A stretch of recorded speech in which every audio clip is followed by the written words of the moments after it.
Welcome to another live edition of Talking Points with me, Jason S Bradshaw. I'm so delighted that you're taking the time to either join me live or to catch up on the replay. Today, I continue to go through the trends in the annual 2024 Trends for Business Breakthrough Success report, and you can get your free copy of the report simply by going to jasonsbradshaw.com/trends. Now, today's trend number 12, is called community. And it's all about community. You see, as businesses, we have two primary cohorts of communities that we need to nurture.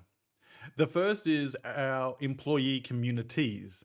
Now, I say communities, the plural, because within your employee base, you will have subsets of communities based on a whole range of different things. And it's important to recognize that first and foremost.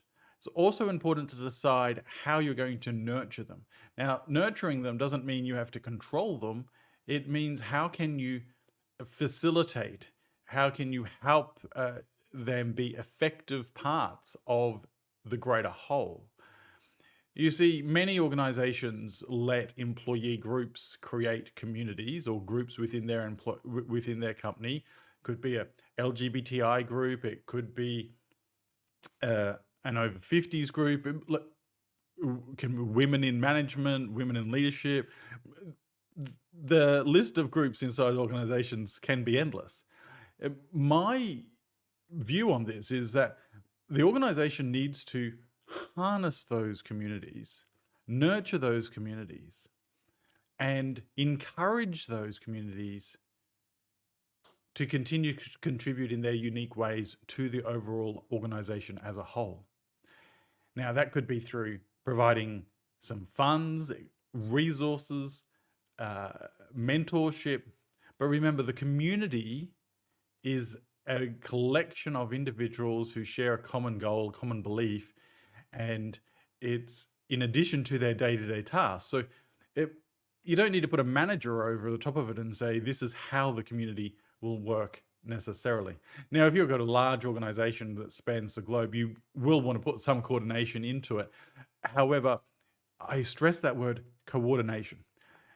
Coordination and nurture your employee communities so that they can get value out of those communities. They can feel like they belong within your organization, and that those communities individually and collectively strengthen the organization. Now, the same applies to our customer communities. If we think beyond the transaction, then we should be seeking to create, if they don't organically happen, communities of people interested in and loving our products so that they can come together in fun ways to talk about, to promote, to recommend, to enjoy the products and services that you offer, and innovate.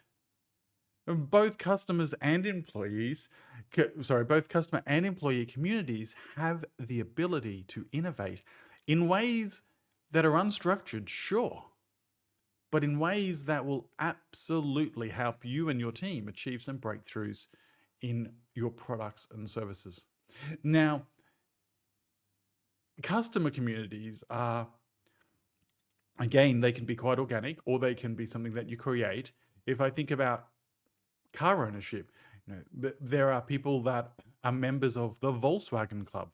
Has nothing to do day to day with Volkswagen. It's a group of people that love Volkswagens, that drive Volkswagens, usually aspire to own Volkswagens, and they created a club. Same with, say, Subaru, Toyota. Well, I think almost every car brand probably has their own sort of club, as does other interests. There's coding communities, for example. There's how to build PC clubs. The list is endless. My goal, or my encouragement to you with those sorts of communities, those organic communities, is not for the brand to come in and try and take it over. You don't want that.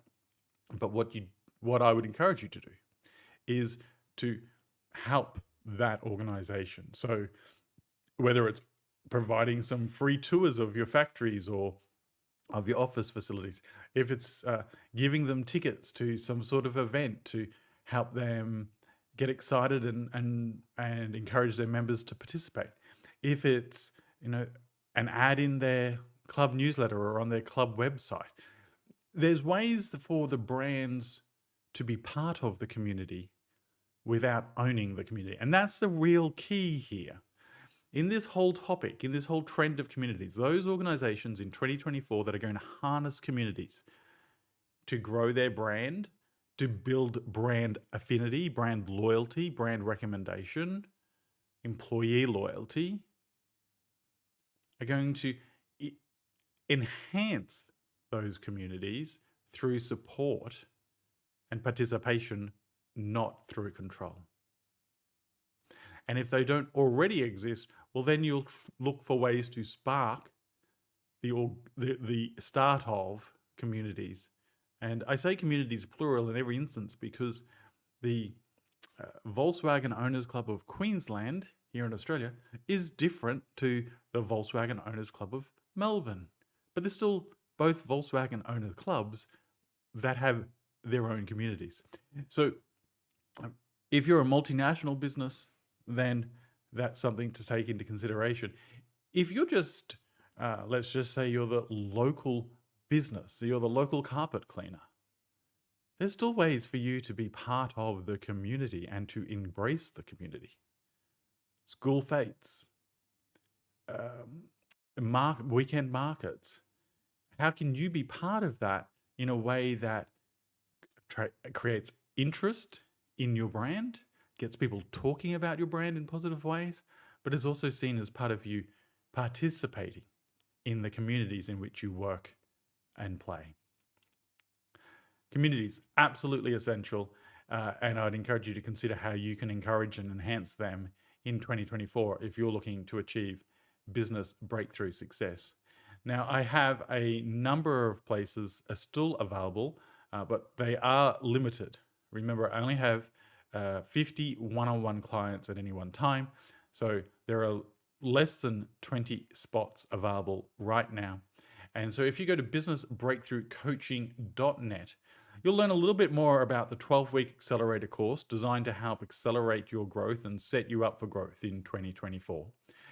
You'll also get an application page where you get to apply to work with me. Now, this is a really simple process. It's about 3 minutes work if you know your numbers, and it's designed to help you.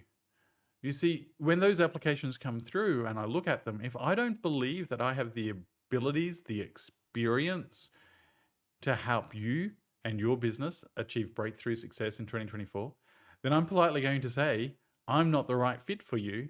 And where I can, I'll recommend you to someone that is potentially the right fit to you. But if we are the right fit, then the team will set up your onboarding call and get the process started. There's absolutely no cost involved for that application or for your initial onboarding call. So feel free to go to businessbreakthroughcoaching.net. I look forward to seeing your application. Now, until next time we speak, I wish you success in whatever you're doing.